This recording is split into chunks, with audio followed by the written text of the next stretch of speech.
The station called Kethvorin hung in the void like a cathedral made of metal and starlight, spinning slowly in orbit around a star that had died long before any species in the galaxy had learned to speak.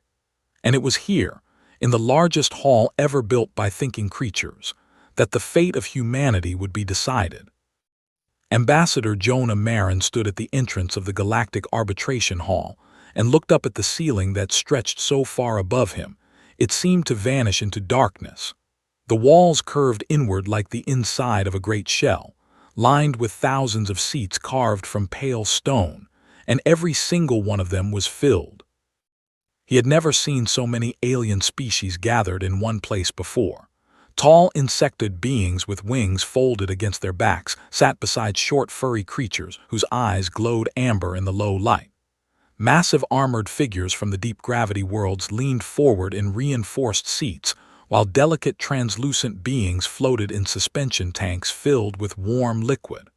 All of them were watching him, and all of them were waiting. Jonah wore a simple dark suit, no medals, no ceremonial armor, no symbols of rank, and he carried nothing but a single datapad tucked under his arm. He was 47 years old, with gray at his temples and deep lines around his eyes, and he walked with the steady, unhurried pace of a man who had already accepted whatever was coming. Behind him, the doors sealed shut with a sound that echoed through the chamber like a drumbeat. The tribunal sat at the far end of the hall on a raised platform made of black glass. 12 figures, each one representing one of the eldest species in the conquered, civilizations that had sailed between the stars for tens of thousands of years before humanity had even learned to make fire. They looked down at Jonah with expressions that ranged from boredom to mild curiosity, the way one might look at a small animal that had wandered into a room where it did not belong. The presiding judge was a Valori, a being that resembled a tall, impossibly thin human with skin the color of deep water and 4 arms folded neatly across its chest. Its name was Tribunal First Ashai, and it had overseen more than 300 interstellar disputes in its lifetime. It had never lost a moment of sleep over any of them. The conquered recognizes the presence of the representative from Earth, Ashai said, its voice filling the chamber without effort. You have been summoned to answer charges brought by the Dralith hegemony regarding unauthorized expansion into the Verath corridor. Do you understand the nature of these proceedings? Jonah stopped at the center of the chamber floor, a single human figure standing in a circle of light surrounded by thousands of alien faces, and he nodded once. I understand, he said. His voice was calm and clear, and it carried well in the silence. From the right side of the platform, a figure rose, Archon Cyvelk of the Dralith hegemony. He was enormous, nearly 8 feet tall, with scales the color of dried blood and eyes like molten copper. His jaw was lined with short curved teeth that showed when he spoke, and he wore a cloak of dark metal links that clinked softly as he moved. He had the posture of a predator who had never once been prey. Tribunal first, Cyvelk said, and his voice was low and smooth like stone grinding against stone. The hegemony's position is simple. The humans have placed settlements in a region that borders our sovereign territory without permission, without consultation, and without regard for the stability of this quadrant. We demand the immediate removal of all human installations in the Verath corridor and the placement of Earth under protective wardship to prevent further reckless expansion. A murmur rolled through the gallery. Protective wardship. Everyone in the room knew what that meant. It meant humanity would lose its seat in the conquered, lose its right to independent governance, and become a subject species under Dralith control. 3 other civilizations had accepted wardship in the past century, and none of them had ever recovered their independence. Cyvelk sat down, with the calm satisfaction of someone who had done this many times before. Ashai turned its pale blue gaze toward Jonah. The representative from Earth may respond. Jonah did not speak right away. He stood very still and let the silence stretch until it became uncomfortable, until the rustling and murmuring in the gallery faded and every eye in the chamber was fixed on him.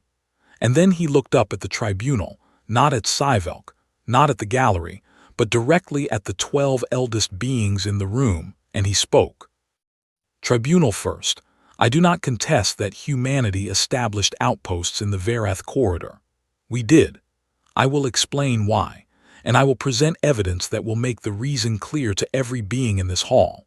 But to do that properly, I am invoking my right under Article 9 of the Concord's founding charter to request a full evidentiary hearing with historical context. The chamber went quiet in a different way now, not the silence of waiting but the silence of surprise. Article 9 had not been invoked in over 200 years. Most of the beings in the room had never heard of it, but it was there, written into the oldest laws of the Concord, and it could not be denied. HFY tilted its head slightly. You are aware that a full evidentiary hearing could take several sessions. I am, Jonasit. And you are aware that you have no legal counsel present, no support delegation, and no diplomatic team. I am aware of that as well. Then who will present your evidence? Jonah held up the single datapad in his hand and allowed himself the smallest of smiles. I will. A ripple of quiet laughter moved through the gallery, not cruel exactly, but disbelieving. One human, alone with a datapad, standing against the Dralith hegemony. It was almost sad. HFY studied Jonah for a long moment, and something shifted behind its ancient eyes, not respect, not yet, but perhaps the faintest flicker of interest. Very well, the tribunal first said. The request is granted. The first evidentiary session will begin at the next cycle. This chamber is adjourned. The gallery began to empty, thousands of beings rising and moving toward the exits in a slow river of bodies and voices and clicking limbs. Jonah remained where he was, standing in the circle of light, watching them go. From across the chamber, Archon Cyvelk caught his eye. The Dralith leader did not look angry or threatened. He looked amused, the way a hunter looks at something small that has decided to stand its ground instead of running. Cyvelk turned to the aide beside him, a younger Dralith with nervous eyes, and spoke quietly enough that no one else could hear. He is delaying, Cyvelk said. That is all this is, a delay. I have done this 40 times and no young species has ever survived a tribunal challenge from us. Not once. This human will fold before the second session, and then we will have Earth on its knees where it belongs. The aide nodded quickly, eager to agree. But as they turned to leave, the aide glanced back one more time at the human still standing alone in the center of that vast and ancient hall, small, quiet, unmoving. And for reasons the aide could not explain, a cold unease settled in the pit of its stomach and refused to leave. By the time the first evidentiary session began, the gallery was full again, fuller, in fact, than it had been the day before. Word had traveled fast through the station and beyond, carried on encrypted channels and whispered in trading posts and embassy halls across the quadrant. A human was fighting back against the Dralith hegemony, alone, and nobody wanted to miss what happened next. Jonah Marin entered the chamber the same way he had the first time, unhurried, steady, carrying nothing but his datapad, and took his place in the circle of light at the center of the floor. He looked rested, which surprised the beings watching from the gallery, because most of them had assumed he would spend the night in a state of growing panic. Tribunal First HFY called the session to order and gestured toward Jonah with one of its 4 slender arms. You may begin. Jonah thanked the tribunal and then did something no one expected. He did not talk about the Verath corridor at all. Instead, he asked the tribunal for permission to exercise his right under Article 9 to present historical context before addressing the specific charges. HFY granted the request with a slight nod, and Cyvelk, seated in his place on the platform, leaned back with the expression of someone settling in, for a performance he had already decided was beneath him. Jonah raised his datapad and projected a holographic display into the air above the chamber floor, a star map showing a region of space that most of the elder species would recognize immediately. It was the Kelver Expanse, a dense cluster of systems on the far side of the hegemony's territory. 612 years ago, Jonah said, his voice carrying clearly through the silence. A species called the Mavari lived in this region. They were a peaceful civilization, scientists, artists, builders of some of the most beautiful orbital structures ever recorded in conquered archives. They had a population of 9 billion spread across 4 worlds. He changed the display. The star map was replaced by a graph, a population curve that rose steadily for centuries and then dropped like a cliff falling into the sea. The Dralith hegemony initiated a border dispute with the Mavari in cycle 4170. The conquered brokered a resolution that placed the Mavari under Dralith protective wardship. Within 80 years, their population had fallen to 400 million. Within 150 years, they were gone. The Conquered's official record lists their status as voluntarily integrated. Jonah paused and looked up at the gallery. They were not voluntarily integrated. They were erased. A low murmur rippled through the chamber. Archon Sivelk's copper eyes narrowed, but he did not move. Jonah brought up another star map, a different region, a different species. The Athani, population 11 billion. Wardship began in cycle 4400 after a trade dispute that the hegemony escalated into a territorial claim. The Athani resisted for 30 years before accepting terms. Within 2 centuries, they had ceased to exist as a distinct civilization. Official record, voluntarily integrated. He changed the display again. The Brevari, population 6 billion. A gentle species, herbivores, known across the Conquered for their contributions to medicine and biological science. Wardship imposed in cycle 4620 following allegations of illegal resource extraction that were never independently verified. They lasted 90 years. Official record, voluntarily integrated. Jonah lowered the datapad and let the silence fill the room.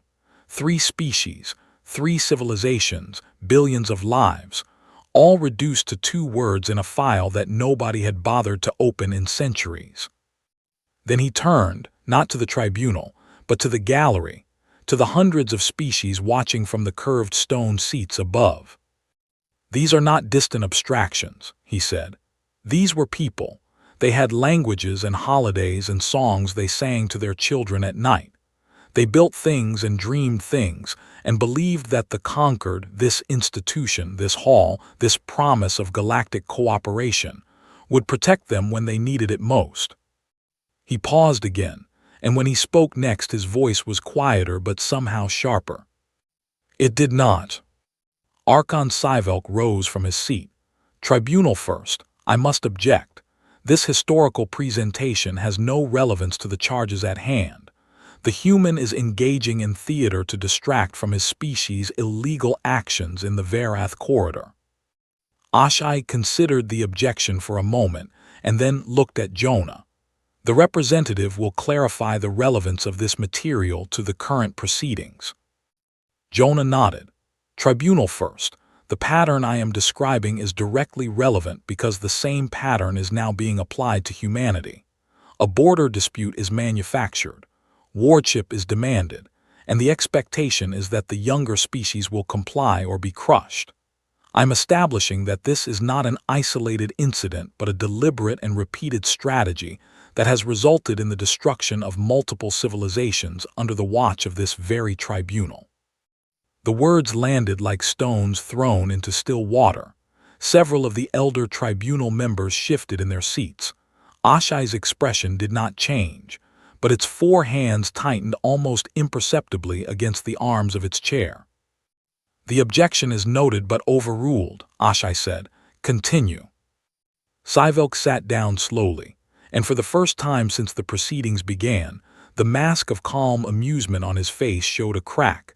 Just a small one, just for a moment, but Jonah saw it, and so did everyone else. Over the next 2 sessions, Jonah continued to build his case, not about the Verath corridor, not about humanity, but about the Dralith hegemony's history. He presented trade records showing how the hegemony had systematically strangled the economies of warship species.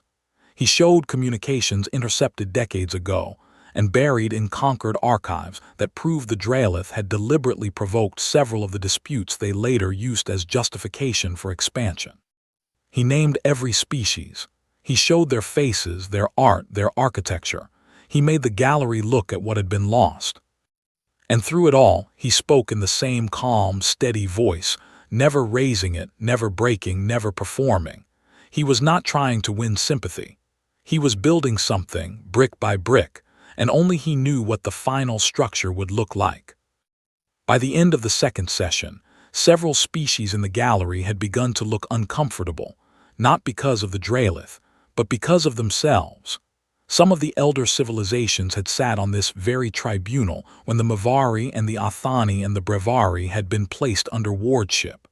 They had voted to approve it, or at the very least they had looked away and let it happen.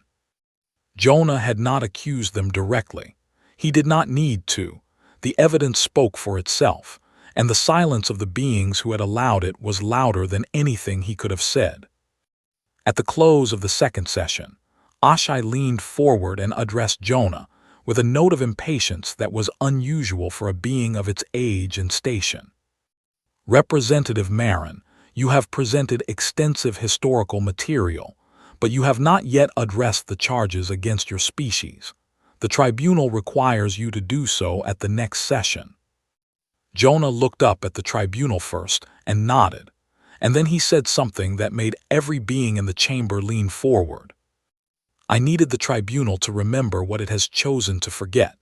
Now I will show you what humanity found in the Verath corridor. The session ended, and the gallery emptied in near silence.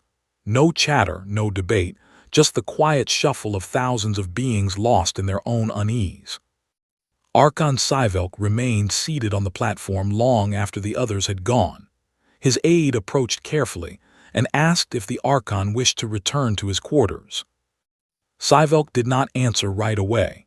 He stared at the empty circle of light where the human had stood, and his copper eyes held something they had never held before in 40 tribunal challenges. Not anger, not contempt, but the first cold seed of genuine concern. The third session drew the largest audience the arbitration hall had ever seen in its long and ancient history. Species who had no stake in the dispute and no alliance with either side had sent observers from across the galaxy, arriving on fast ships and cramming themselves into every available seat and standing space in the chamber. Even the corridors outside were filled with beings watching on projected screens, their murmuring voices creating a low hum that vibrated through the walls like the pulse of a living thing. Jonah Marin walked into the chamber and took his place in the circle of light and waited for silence. It came faster than before, not because the gallery was smaller, but because no one wanted to miss a single word. Tribunal First Ashai opened the session with a directness that had been absent in previous days. Representative Marin, you will now address the charges against humanity regarding the Verath corridor. The tribunal will hear your explanation for the unauthorized settlements. Jonah nodded and raised his datapad. A new holographic display appeared above the chamber floor. Not a population graph this time, not a star map, but a series of high-resolution images taken from the surface of a barren world. 14 months ago, Jonah began, Earth's Deep Space Exploration Division detected anomalous signals coming from 3 systems inside the Verath corridor. The signals were faint and intermittent, and they did not match any known natural phenomenon. We sent survey teams to investigate, and what they found is the reason we built those outposts. He changed the display. The images shifted to show vast underground structures, broken corridors, collapsed chambers, the skeletal remains of buildings that had once been beautiful and were now nothing but dust and ruin. These are the remains of the Mavari, Jonah said. Not cultural artifacts preserved in a museum, not records in an archive, but the places where they actually lived, the cities they built beneath the surface of their colony worlds in the corridor. cities that the Concord's official records say never existed, because the Mavari were supposedly integrated peacefully into the hegemony. The gallery was very still. Jonah brought up a second set of images, another world, another set of ruins, deeper underground and more thoroughly destroyed. These are Athani structures, and these, he shifted to a third display, are Brevari. 3 species, 3 sets of ruins, all in the Varath corridor, all buried, all deliberately concealed. Archon Cyvelk leaned forward in his seat. His copper eyes were fixed on the display with an intensity that made his aide take a small step backward. "And now," Jonah said, his voice dropping lower, "I need to show you what else we found." The holographic display changed again. This time it showed ground-penetrating scan data, layers of soil and rock peeled back digitally to reveal what lay beneath the ruins. The image resolved slowly, and as it did, a sound moved through the gallery that was not quite a gasp and not quite a whisper, but something in between, a collective intake of breath from 1,000 different lungs and breathing organs. Mass graves, hundreds of them, row after row of remains buried in deep trenches that stretched for kilometers beneath the surface of all 3 worlds. "Our forensic teams analyzed the remains," Jonah said. "The cause of death in the majority of cases was consistent with high-energy weapons fire, specifically plasma-based armaments of a type that matches Draelith military technology from the relevant time periods. These people were not integrated. They were not relocated. They were killed, and they were buried in secret, and no one came looking for them." The silence in the chamber had changed. It was no longer the silence of attention, but the silence of something far heavier. The silence of beings who were beginning to understand that the history they had accepted for centuries was a lie. Jonah was not finished. "Our teams recovered one more thing," he said. "A data core, buried in a sealed vault beneath the largest Mavari settlement. It had been protected by a shielding system that kept it intact for over 500 years. Most of the data was corrupted beyond recovery, but we were able to extract one file, an audio transmission." He looked up at the tribunal. "With your permission, I would like to play it." Ashai nodded slowly. Cyvelk opened his mouth as if to object, but no sound came out. Jonah touched his datapad, and a voice filled the chamber, thin and distorted by centuries of degradation, but unmistakably real, unmistakably alive, unmistakably afraid. It spoke in the Mavari language, which the hall's translation systems converted in real time so that every being present could understand. "This is Keeper Talvani of the Mavari colony ascending light. We are under attack. Draelith forces have breached the outer settlements and are moving inward.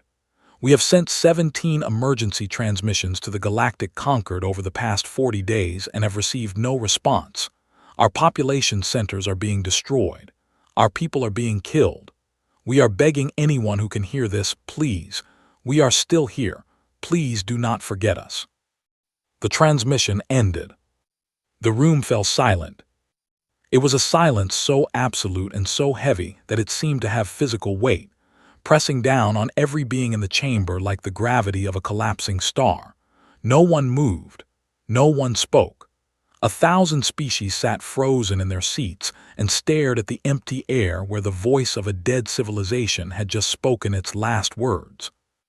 Jonah stood in the center of it, all with his head slightly bowed and his eyes closed, and he let the silence do what no argument could. Then Archon Cyvelk stood. His voice was harder than it had been before, stripped of its earlier smoothness and carrying an edge like broken glass. "This evidence is fabricated," he said. "The humans have constructed these remains and manufactured this transmission to justify their illegal occupation of the corridor. I demand that this hearing be closed immediately and that the tribunal disregard this theatrical display." Ashai turned to Cyvelk with an expression that even the most ancient beings in the room had never seen on a tribunal first's face. Not anger exactly, but a coldness that went beyond anger into something far more dangerous. The tribunal will not close this hearing, HFY said. An independent verification team will be dispatched to the Varath corridor to examine the evidence. Until that verification is complete, these proceedings are suspended. Sivok's jaw tightened, and if the evidence is found to be genuine, then we will reconvene, HFY said, and the nature of this proceeding will change considerably. Jonah raised his hand. HFY acknowledged him. Tribunal first, Jonah said. I anticipated that the authenticity of the evidence would be questioned, and I want to assure the tribunal and the gallery that verification will be straightforward. Because as of 6 hours ago, complete copies of all data, all scan results, all forensic analyses, and the full audio transmission have been transmitted simultaneously to every species in the Galactic Concord through open diplomatic channels. The murmur that followed was not quiet. It rolled through the gallery like a wave breaking against rocks. Shock, disbelief, and something that might have been admiration all tangled together. Sivok stared at Jonah, and for the first time in the entire proceeding, the Draelith Archon looked like a creature that had just realized the ground beneath its feet was not as solid as it had believed. Jonah met his gaze without flinching. The evidence cannot be suppressed, Jonah said simply. It belongs to everyone now. HFY adjourned the session, and the gallery began to empty, but slowly this time, reluctantly, as if the beings inside were not sure they wanted to leave the chamber and face what was waiting outside. The universe had shifted, and everyone in the room could feel it. As Jonah turned to leave, HFY's voice reached him from the platform, quiet enough that only he could hear. How long have your people known? Jonah paused and looked back at the ancient being, thousands of years old, witness to the rise and fall of civilizations, keeper of laws that were meant to protect the weak and had failed again and again and again. Since before we accepted our seat in this hall, Jonah said. HFY stared at him for a long moment, and something shifted deep behind those pale blue eyes, something that might have been the beginning of understanding, or perhaps the beginning of fear. Jonah walked out of the chamber alone, his footsteps echoing in the vast and silent hall, carrying the weight of 3 dead civilizations and the hope of one that refused to follow them into the dark. The days that followed the third session were unlike anything the station Keth Voren had experienced in its thousands of years of existence. The carefully maintained order of the Galactic Concord, built on centuries of quiet agreements, unspoken hierarchies, and the comfortable fiction that the elder species always knew best, began to crack like ice under pressure. It started with the Selvani, a mid-tier species that had lived under a Draelith trade agreement for the past 90 years. Their ambassador stood up in the open forum hall on the second day after the session and demanded a full review of every treaty the hegemony had ever imposed on a younger civilization. Within hours, 4 more species had joined the demand. By the end of that day, the number had risen to 11. On the third day, 3 elder species, the Velori, the Keenth, and the Drossed, quietly withdrew their long-standing diplomatic support for the Draelith hegemony. They did not make public statements. They simply stopped answering Sivok's communications and recalled their ambassadors from Draelith space. It was the political equivalent of a building losing its foundation, and everyone on the station could feel the structure beginning to sway. Jonah Marin watched all of this from his small quarters on the station's lower ring, a modest room with a narrow bed, a desk, and a viewport that looked out at the dead star around which Keth Voren orbited. He ate simple meals alone and answered no interview requests and spent most of his time reading messages on his datapad with an expression that gave nothing away. On the 4th day, everything changed. Archon Sivok, who had been conspicuously absent from all public forums since the 3rd session, appeared on every open communication channel in the Concord simultaneously. His face filled screens across the station, and his voice, cold, controlled, and carrying the unmistakable tone of a threat wrapped in formal language. delivered a message that made the blood of every diplomat on Keth Vorin run cold. The Draelith hegemony recognizes that the current proceedings have been compromised by fabricated evidence and political manipulation, Sci-Fi said. We no longer consider the tribunal a legitimate venue for resolution of this matter. Accordingly, the hegemony's Third Fleet has been mobilized to the border of the Verath corridor. The human settlements will be removed. Earth's government has 40 hours to withdraw all personnel and equipment from the corridor, or the hegemony will remove them by force. This is not a negotiation. The transmission ended, and panic spread through the station like fire through dry wood.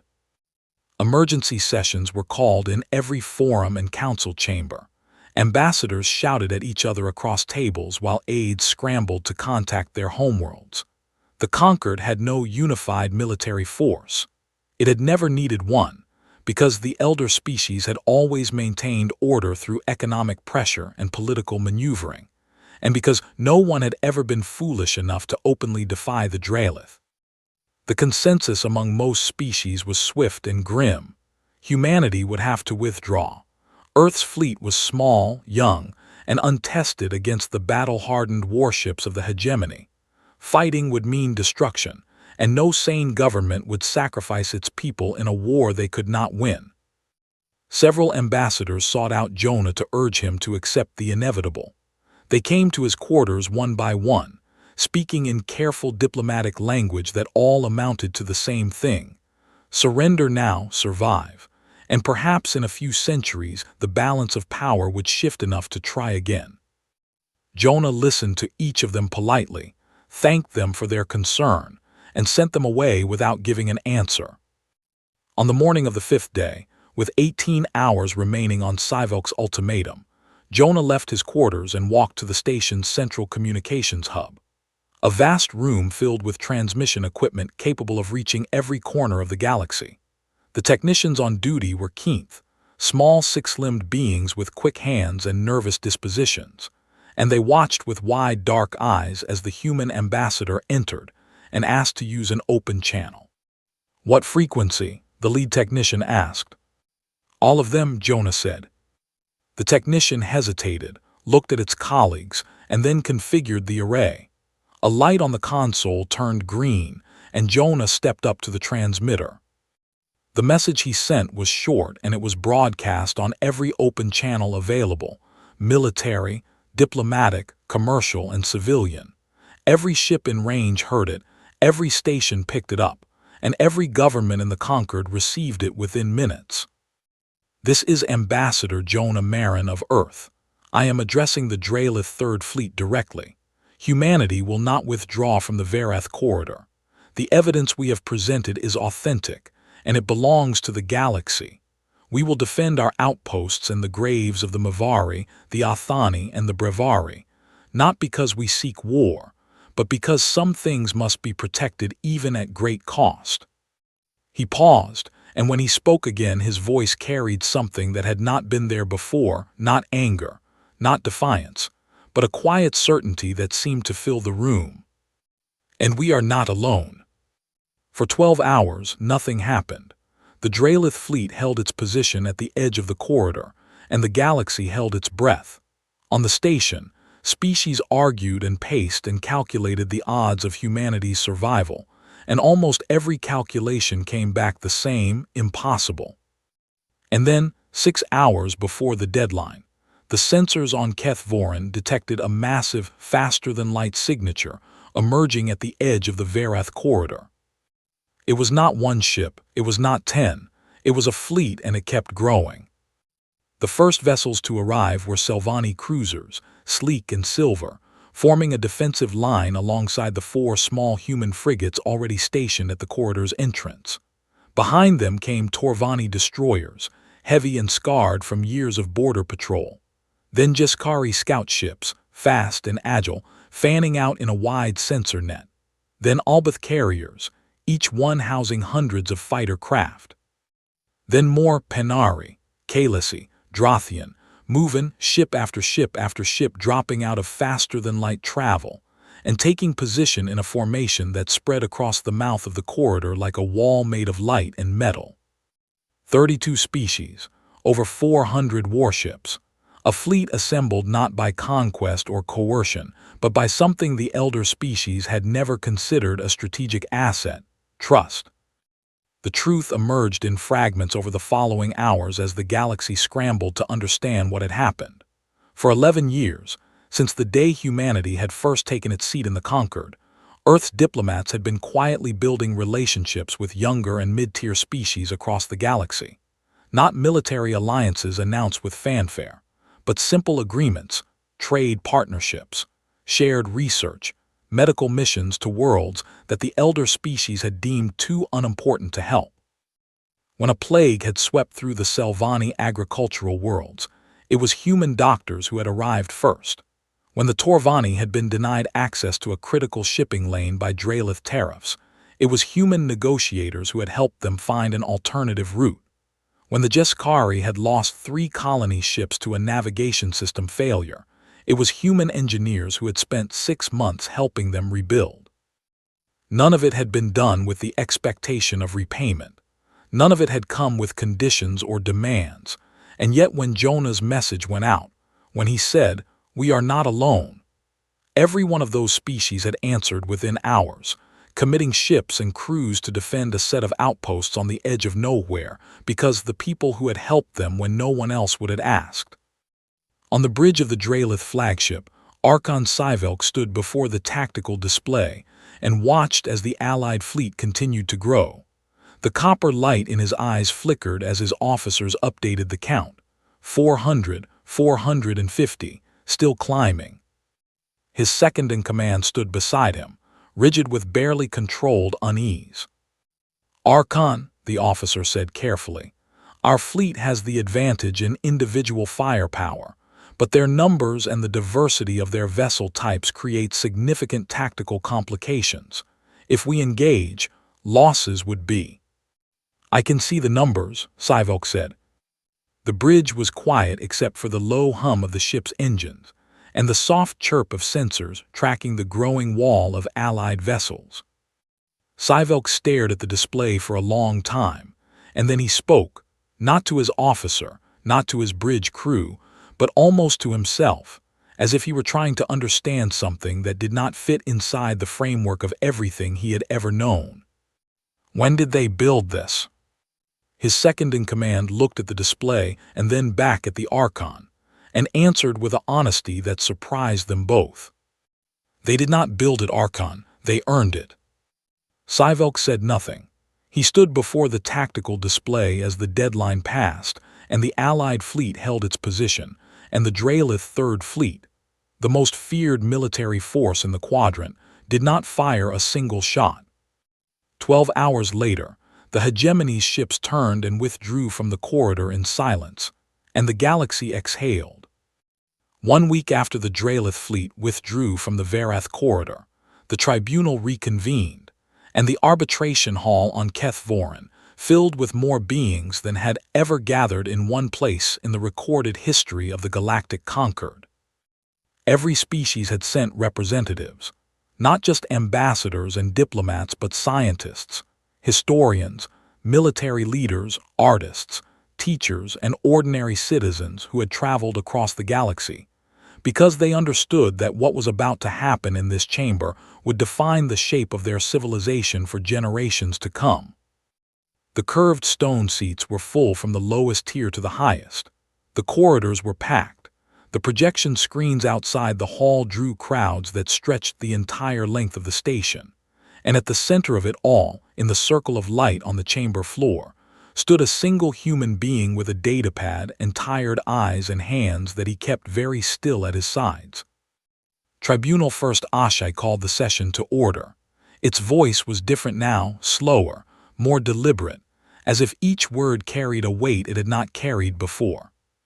"The independent verification team has completed its examination of the evidence presented by the representative from Earth," Ashai said.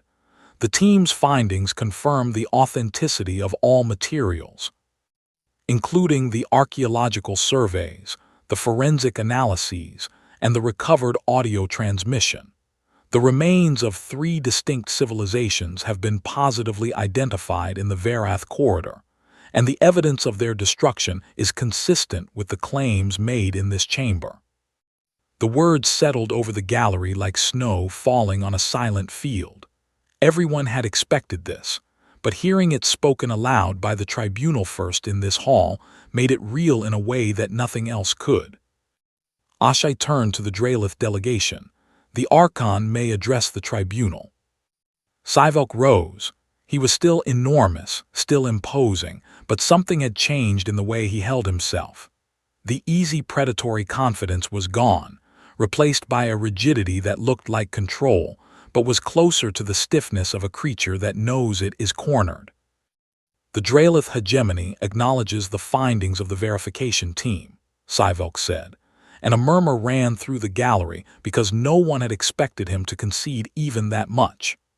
However, the events described occurred centuries ago under previous leadership, and the current hegemony bears no responsibility for actions taken by administrations that no longer exist.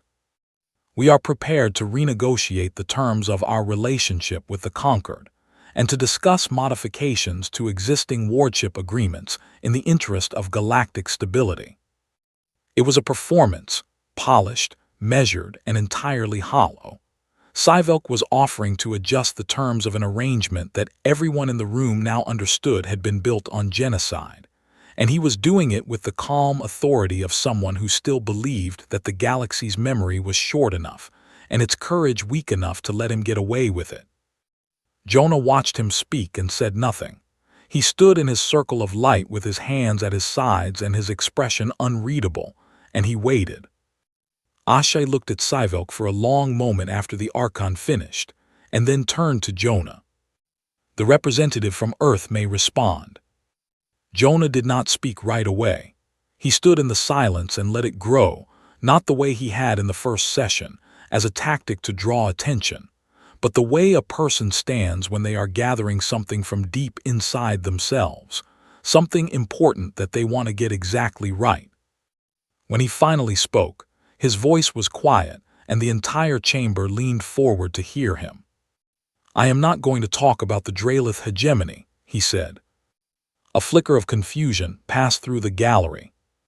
"I am not going to talk about the Varath corridor, or the fleet that came to defend it, or the political crisis that this tribunal now faces. Those things are important, and they will be dealt with, but they are not what I came here to say." He looked up at the gallery, not at the tribunal, not at Sivok, but at the thousands of faces watching him from every direction, and he spoke to them. "I want to talk about this hall. I want to talk about what it was supposed to be."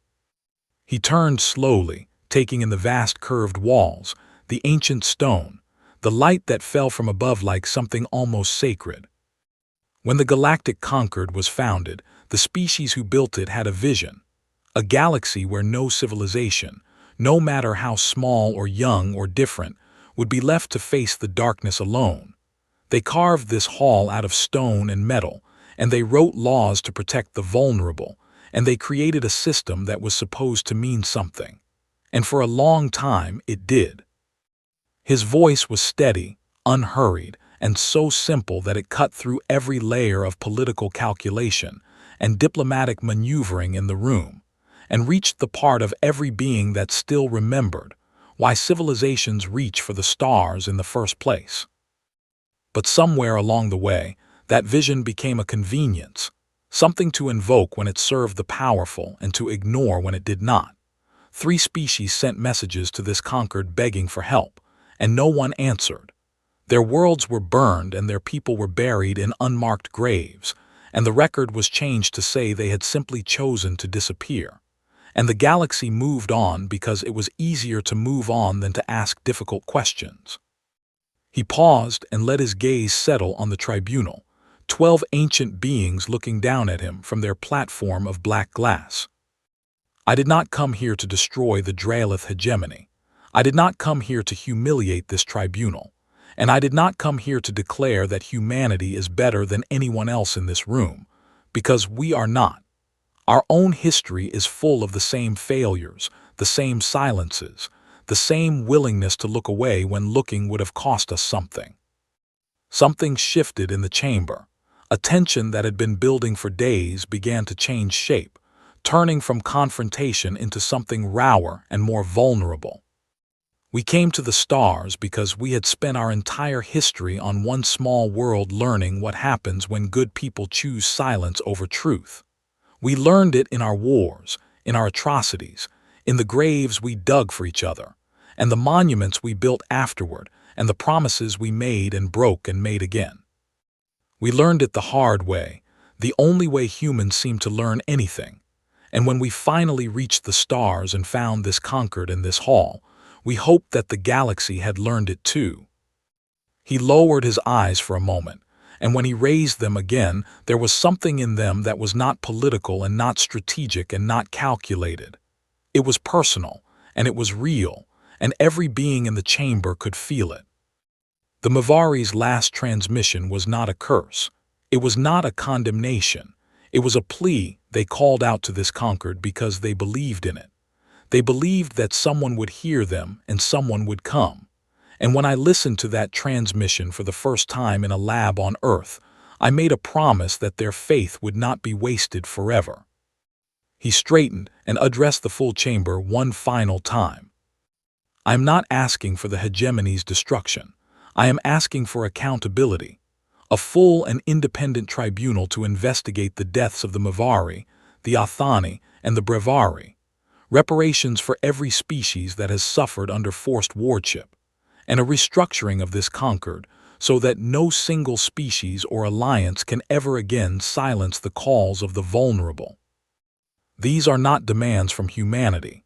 They are obligations that this institution owes to the dead and to every civilization that will come after us. He took a breath. You expected us to collapse. Every young species before us did. But we are not here to survive your galaxy.